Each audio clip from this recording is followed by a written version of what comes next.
So let's talk about Wicker Park, because that's where a lot of this started. It was probably 2006, 2007, so my company was all of 2 years old. We were still trying to find our legs. This was the first project we won outside of Philadelphia, where I'm based. And we had the SSA, who had an annual budget, and they asked the very reasonable question: we have this annual budget, how do we spend it? And more importantly, how do we spend it in a way so that the community agrees with how we're spending the money? So just a little background on Wicker Park. It's this big, diverse area. It's probably a little hard to see, but all of these orange lines indicate where the SSA, the business district, covered. So it's 6 commercial corridors. It's about 13 miles of sidewalks. Each of these commercial corridors was very, very different. We had to do a lot of work just to understand what was happening in the community. And then we had to think about how to engage the community. One of the things that came out of the process was a creative way to advertise. And this was the SSA's doing. They realized that part of a way to advertise what we were doing in Wicker Park and get people involved was to put together these advertisements. I particularly like the one about the wig recycling. There's a reason for that. At the time we were doing the plan, there were 6 wig stores in the neighborhood. Are they still here? Oh, yeah. Excellent. So that was part of where that advertisement came from. They created these advertisements. We put them up in the buses that were running through the neighborhood. So which is kind of fantastic. People are sitting there on the bus. Instead of reading about what they typically read on the bus, there's all of these advertisements of the Wicker Park plan and what we were trying to accomplish. And then more importantly, what we did early in the process, I'm talking with the SSA and their board members. It's like, well, let's talk about how to get people involved. And at the time, there were a fair amount of vacant storefronts even on Milwaukee. So we said, well, what if we can get a hold of one of them and repurpose it as a community event? It's open a certain number of times. People can walk in when it's convenient for them. We'll program it. We'll try to make this fun and interactive. They said that's a great idea. I don't think they knew what they were getting into, nor did I. Because when you do something like this, you have to deal with landowners, insurance riders, marketing. People don't just walk in your store when it's open. You have to go out on the sidewalk and drag people in and tell them why it's important for them to come in. It all worked. We had hundreds and hundreds of people come in. This is how we planned the open house. So we developed these different activities, all of them for the first time here in Wicker Park. So for instance, we did this thing where we designed postcards of Wicker Park 20 years from now. And we asked people to close their eyes and tell us what they saw.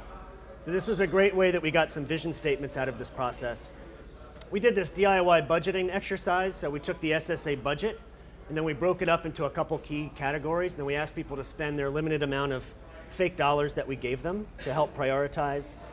So this was a very fun, kind of interactive type of activity. This is one of the promos that we did. It's one of my employees' hands, trying to get people to come in. But all of this was on a storefront installation, a video installation that we ran at night.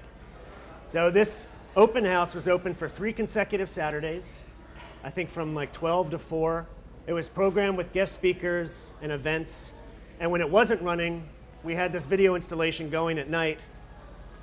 I went out there at 1 in the morning to see people like stumbling out of bars, taking a look at it and feeling very curious. What is that? Why is there a hand? We had a lot of fun with the video installation, but it helped to draw a lot of attention. And that's how we got people in the door. So this was just one of the exercises. This is what we now call collaborative mapping, but we created this 9-foot by 9-foot map where we asked people very specific questions. Where do you live? If there's one improvement you can make in the community, what is it and where? And if there's an observation that you can tell us, something that's really bothering you. The reason we do this and we keep doing this is that it's not enough for someone to say, I hate it when people dump trash in my neighborhood. That doesn't tell me anything as a designer. I want to know where specifically people are dumping trash in the neighborhood, or where specifically there's poor lighting, or it feels unsafe in the park. So we do collaborative mapping. We also have been putting this online. This is a simple Google map that we've repurposed.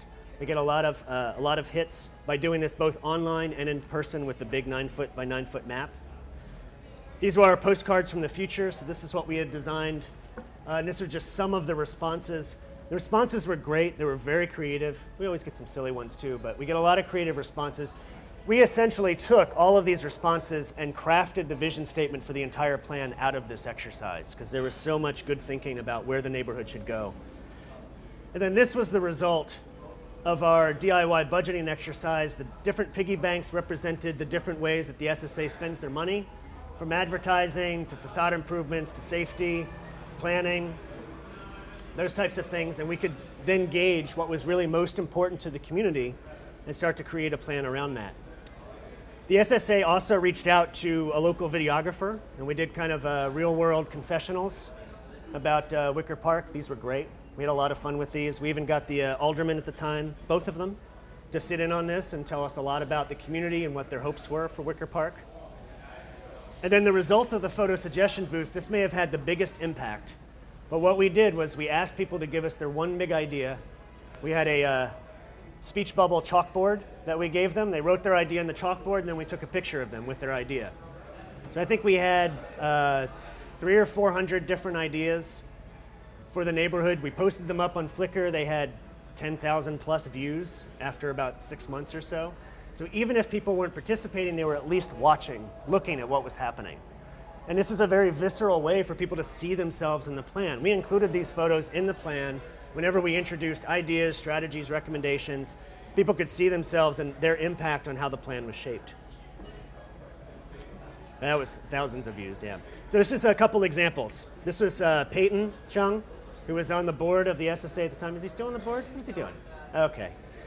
He was on the board at the time, very, very active.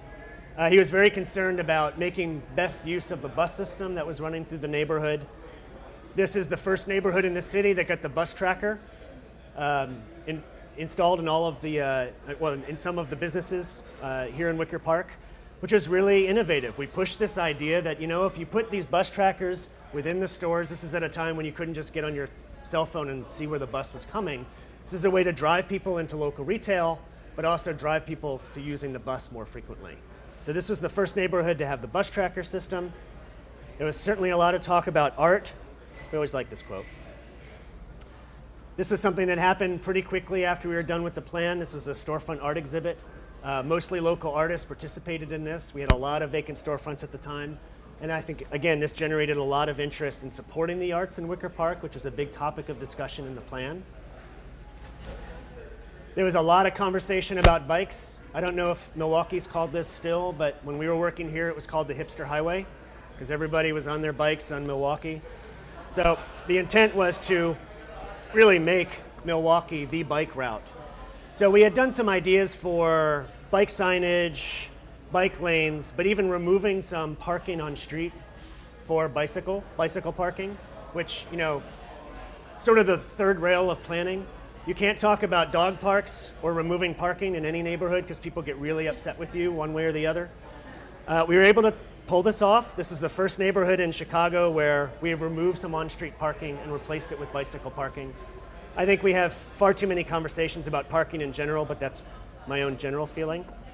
And there are things moving forward, and it's been great to see how much implementation has occurred through the Wicker Park plan. So whether it's the on-street bike parking, the bike corrals, there's been some redesign work for some of the intersections, which is coming. It's been really, really heartening to see how quickly this has moved to implementation. And it's one of the lessons that we took from this entire process. We always want to do public process. We want to have a really active, involved client. When you have a client that truly believes in involving the public, so much can happen quickly. There was also a lot of talk about Polish Triangle, this little nub down the street. And part of what we realized is that there were so many ideas for the Polish Triangle. How many of you are familiar with the mess of the Polish Triangle down there? All right, a few of you. There were too many ideas that seemed like silver bullets. Well, if we could just do this at the Polish Triangle, everything would be fixed. So actually what we recommended is that they take a separate process to look specifically at the Polish Triangle. The SSA took some of the tools that we developed for the overall plan, and they engaged people on how the Polish Triangle should function and change over time. And this is something that the Trust for Public Land was involved with here locally. So some of the things that we've learned from this process and that we've expanded upon, because Wicker Park for us, again, we were a 2-year-old company when we did this project. There's no reason we should have won this project. I've been doing work in Chicago. Y'all are nuts to hire us. Fair enough, right? But it really set us on a different path for how we do this work.